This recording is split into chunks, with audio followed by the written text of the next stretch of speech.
Halo teman-teman, Renar Budiarto, welcome back to my channel. Teman-teman, kali ini saya mau sharing lagi film What Women Want, tapi yang versi Andy Lau. Itu jadi ada yang film barat, tapi ini yang Andy Lau.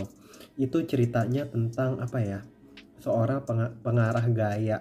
Si Andy Lau ini bekerja sebagai pengarah gaya. Dia ini bisa kasih kritik loh di agensi periklanan. Kritik itu iklan itu yang bagus bagaimana gitu. Terus biar iklan bagus itu harus kerjasama dengan brand mana. Jadi dia ngarahin. Kemudian kalau orang lagi pose, lagi buat iklan, dia yang bilangin nih kekurangan iklan ini apa yang perlu tambahkan, tema iklannya seperti apa. Seperti itulah pengarah gaya gambarannya. Sewaktu-waktu dia itu bos di agensinya itu merekrut karyawan baru yang menjadi atasan juga. Jadi berdampingan antara si Andy Lau sama Yilong nih, perempuan. Nah, si perempuan ini orang cool. Jadi si Andy Lau itu kan dia ngedeketin banyak perempuan, tapi sama perempuan ini dia jadi suka karena cool dan dia juga atasan. Nah, sewaktu-waktu lagi rapat, jadi waktu masuk itu langsung dia rapat. Si Yilong ini perempuan yang jadi pengarah gaya juga, cuman beda gender kan, satu laki satu perempuan. Langsung dia bilang, kita harus mengetahui biar lebih menyasar kalangan perempuan yang lebih heboh juga, lebih gampang membeli ya. Itu kita harus paham juga keinginan wanita itu apa. Jadi dia nih langsung bagiin nih barang-barang wanita. Kalian rasakan apa yang perempuan suka. Contohnya dia sebagai perempuan tuh sukanya apa. Dia bagiin tuh mulai dari celana dalam, pembalut, lipstick, macem-macem deh barang perempuan. Mungkin baju apa, saya nggak bisa sebutin, banyak banget kan pernak-pernik perempuan. Ya mungkin anting, mungkin cincin, mungkin alat make up, alat apa tuh, ini wajah, perona wajah, macem-macem kan. Waktu malamnya Andy Lau ini pengarah gaya berduaan itu, si Andy Lau sendiri itu mencoba itu alat-alatnya itu ya. Dia coba celana dalam perempuan, G-string, macam-macam. Dia coba lipstiknya, sampai waktu dia lagi coba itu juga high heels tinggi.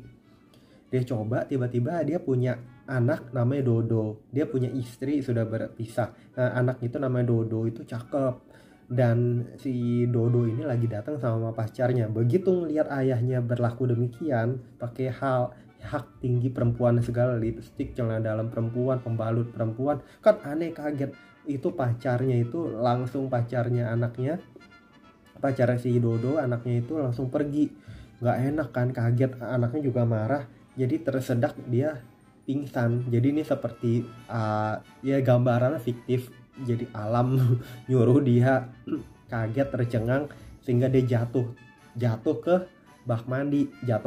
Ceritanya buar jatuh. Kemudian dia ada ikan virtual, ikan mainan tapi pakai listrik tapi berbentuk ikan begitu. Ada airnya juga dan mengandung listrik kan. Nggak tahu kenapa dia itu bak mandinya itu buat berendam mandi sambil tiduran, itu ada airnya.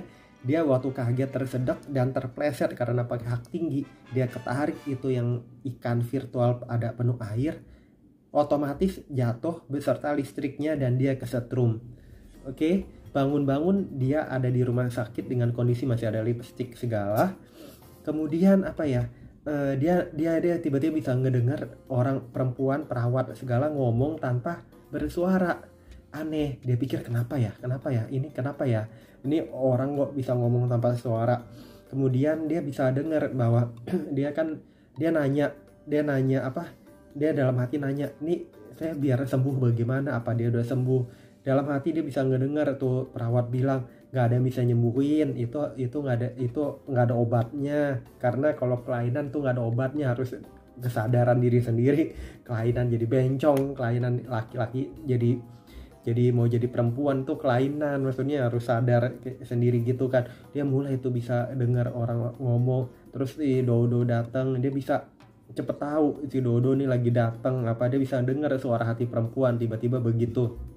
Sampai sewaktu-waktu dia langsung, pokoknya hari itu juga ya nggak kenapa-napa, dia anggap dia langsung pergi ke kantor dan langsung aja dia bisa ngedenger itu banyak yang nggak suka sama dia. Kemudian ya anehnya itu dia nggak bisa dengar suara laki-laki. Jadi misalnya ada perempuan cakep tapi ternyata transgender gitu, bencong, dia nggak bisa dengar. Wah, dia cuma bisa dengar suara hati perempuan.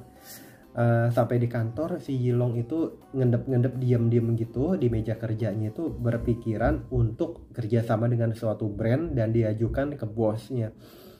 Tapi karena ini merasa persaingan nih, dia langsung bilang dulu ke bosnya bahwa dia mau kerjasama sama brand ini dan dia ngomong ke si Yilong. Tapi dia sebelum itu dia udah diskusi sama Yilong. Si Yilong ini yang rekan kerjanya itu kan jadi kaget, kok dia bisa tahu idenya saya kayak gitu.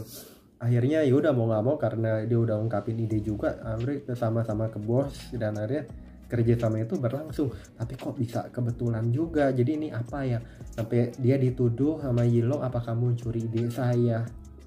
Enggak, cuman waktu dia mau ungkapin dia bisa baca suara hati perempuan, dia nggak bisa ngomong, dia nggak bisa ungkapin. Ya udah akhirnya persaingan terjadi sampai sewaktu-waktu itu ketemu di tempat makan, bosnya bilang kalian harus bekerja sama kayak gitu. Karena sewaktu apa ya? Karena jadi kalau crash gitu jadi nggak bagus di perusahaan. Ya udah akhirnya mereka nggak tahu kenapa jadi kerja sama. Dan si Yilong itu katanya kata temennya itu yang dia lagi kencan ketemu di restoran, bilang dia mau ngerekrut Yilong ke agensinya dia. Ternyata si Yilong bilang enggak, saya nyaman di sini. Yilong juga udah punya apartemen, punya pembantu, punya yang tahu, ngerti deh, semua tercukupi. Akhirnya Yilong, si perempuan yang ini menata gaya sama dengan si Andy Lau itu makin dekat dan mereka jadi seperti berpacaran. Sewaktu-waktu si Yilong ini kena pemecatan karena alasannya apa ya, keuangan perusahaan lagi gimana gitu. Dan karena si Andy Lau sudah bekerja lebih lama, jadi Andy Lau yang diprioritasin untuk tetap ini bertahan kan. Nah ternyata gitu dipecat, si Andy Lau tahu ngejar tuh perempuan, dia bilang dia ingat waktu kebersamaan dia pergi, dia jadi dekat bareng, dan dia bilang Yilong jangan pergi, dan dia itu ya sayang kayak gitu segala kan. Nah kenyataannya setelah kejadian itu udah mulai di malam harinya, tiba-tiba ada ikan yang sama yang waktu dia buat dia kesetrum itu balik dalam memori dia, dalam secara ini ya gaib apa gimana, dan itu bawa teman-temannya sehingga dia kesetrum ulang. Begitu bangun, dia dibangunin orang, dia udah nggak bisa ngapa-ngapain lagi, dia nggak bisa tahu suara perempuan ngomong segala. Nah sejak saat itu ya udah, si Yilong ingat waktu lagi perjalanan sama agensi lain untuk ke perusahaan lain di kota lain kali ya, di Cina itu, dia bilang udah dia ingat dia mau balik sama si Yilong, dia mau balik sama si Andy Lau di agensi itu, entah dia turun jabatan atau dia jadi bawahannya Andy Lau, kayak gitulah gambarannya. Udah sebelum kejadian itu dia juga ngajak tuh cewek Yilong untuk ke konser bapaknya bisa nyanyi, dan mereka berdua seneng digambarin. Ya udah, jadi kemampuan itu bagus, ada tiba-tiba muncul diceritain di film secara fiktif hanya untuk mempertemuin dua insan dulu yang biar bisa dekat teman-teman. Jadi segala peristiwa apapun yang terjadi kita nikmatin aja di dalam hidup kita. Semoga berdampak baik, atau enggak kalau belum berdampak baik, semoga kita harapin semua yang terbaik untuk kita bisa jalani, untuk kita bisa terima. Jadi kita harus bersyukur, kita harus bisa menerima semua pelajaran yang ada, tapi lakuin semua secara benar. Udah setelah itu si Yilong jadi kan gak jadi pergi, dia temuin si Andy Lau di konser bapaknya, mereka jadi pacaran, anaknya seneng lah, cocok, jadi seperti jodoh kayak gitu teman-teman. Udah habis itu besoknya dia balik ke kantor lagi, tapi posisinya pasti berbeda, dengan gaji pasti berbeda, tapi pacaran ya berarti ditanggung masih ini kan laki gitu, lakinya lebih nanggung juga. Itu teman-teman yang saya mau share, semoga bermanfaat. Jangan lupa subscribe, like, share, komen. Sampai jumpa di video-video saya berikutnya. Bye bye teman-teman.